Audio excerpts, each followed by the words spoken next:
dopo tanti anni di e-bike, ancora con uno smartphone sopra il manubrio e non un ciclocomputer. È chiaro, ragazzi, siete dei professionisti, portate delle fasce cardio, guardate la potenza che sviluppate. Niente, vi consiglio assolutamente un ciclocomputer. Ma se sei uno che esce per divertirsi, gli serve solo sapere dov'è casa tua quando ti infili in mezzo a certi posti sperduti, magari vuoi vedere se arriva una salita, ecco, lo smartphone con Komoot ve lo consente.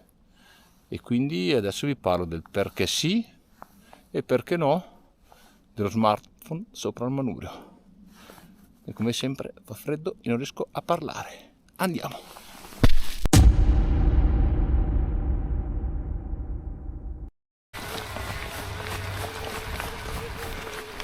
Comunque non c'è storia, ragazzi, senza di lui io non andrei da nessuna parte.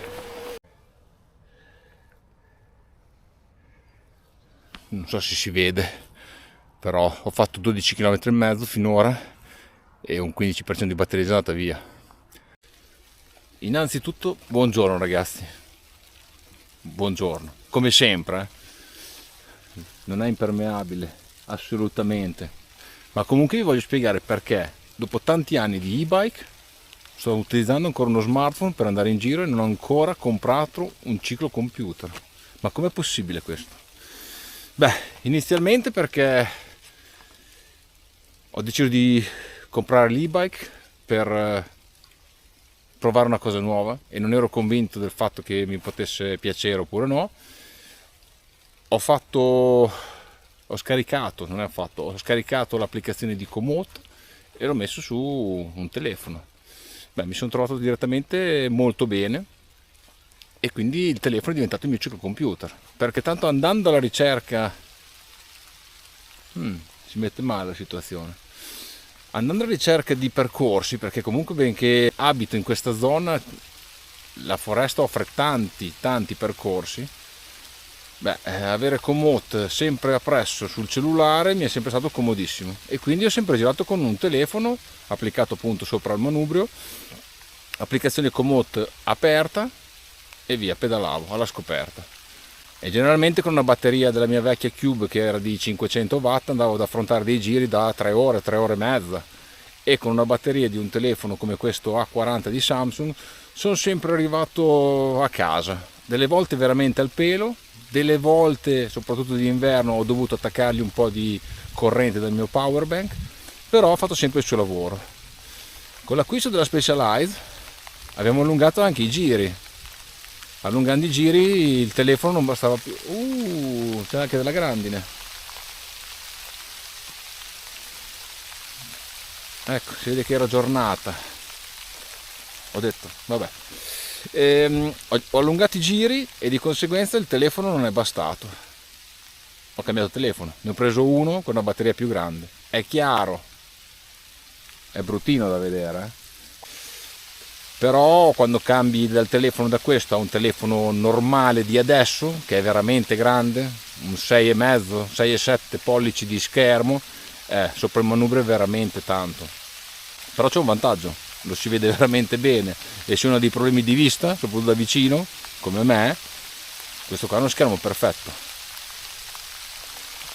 Sì, non ho paura perché comunque con la tuta vado da Dio, anche perché vedete i chicchi, wow. È inutile che vada avanti col giro. Non era prevista sta pioggia grandine.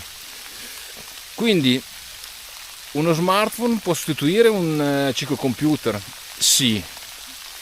E vi dirò di più, in questo periodo qua che proprio mi era venuta la voglia appunto per sopperire alla problematica della durata di tutti gli smartphone con un GPS attivo e con le mappe accese, volevo appunto passare a un ciclocomputer.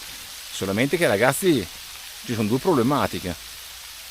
Se tu guardi dei video ti trovi sempre o davanti a un problema di prezzo, perché quelli molto professionali offrono tante funzioni, molte precisioni di GPS, ma a dei prezzi che compriamo davvero un iPhone 16, mentre se andiamo in quelli veramente economici cominciamo magari a entrare nella problematica che o ti consuma troppo la batteria, o che ogni tanto si blocca, o che l'applicazione non è bella, è buona, o che, non so, ne ho sentite veramente di moltitudini. Quindi se qualcuno di voi ha un ciclocomputer che ha una buona durata, che ha comunque la compatibilità con Komoot, perché secondo me la mappa di Komoot è fantastica e io mi ci trovo bene e non voglio cambiarla, se a questi due requisiti, quindi durata batteria, mappa di Komoot, l'ideale sarebbe non avere applicazioni di terze parti in mezzo, perché delle volte anche solo facendo un